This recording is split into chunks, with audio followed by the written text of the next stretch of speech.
Небольшое помещение в столичной девятиэтажке Сергей купил с молотка в феврале этого года. Объект принадлежал городу, но не использовался, поэтому был выставлен на торги. 16 квадратов на первом этаже дома по Ангарской выглядели плачевно, но минчанина это не испугало. Сергей работает в сфере проектирования, занимается разработкой и согласованием перепланировок, поэтому необычный объект минчанина не смутил. Даже наоборот, захотелось сделать что-то интересное, в том числе для портфолио.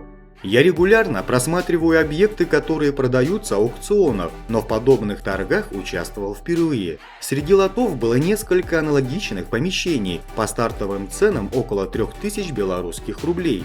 В ходе аукциона цена моего лота существенно выросла, но все равно купить получилось выгодно, делится опытом собственник. Для Минска такие аукционы не новость. Город регулярно выставляет неиспользованное имущество в жилых домах на торги. Стартовые цены объектов площадью до 20 квадратов, как правило, не превышают 3500 рублей. Однако с молотка лоты уходят в разы дороже. Нередко финальная стоимость помещения достигает цены в 10, а то и в 15 раз больше стартовой.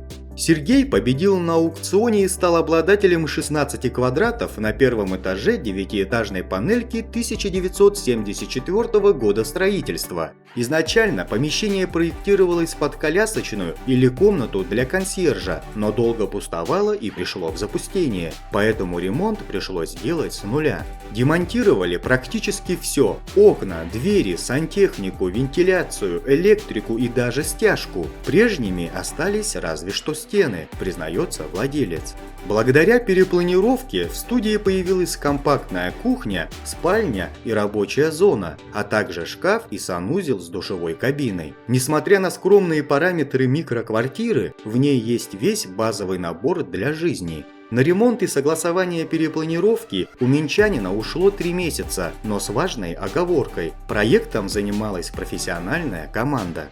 Для белорусов такой формат жилья пока не привычен, но в Москве и Киеве крохотные студии уже давно в тренде. Продаются микроапартаменты по цене комнаты, но вместе с ней покупатель получает свою кухню и санузел. Конечно, семье на таком пятачке не разминуться, но для студентов, молодых специалистов или приезжих, которым нужно место, чтобы принять душ и отдохнуть, вполне подойдет.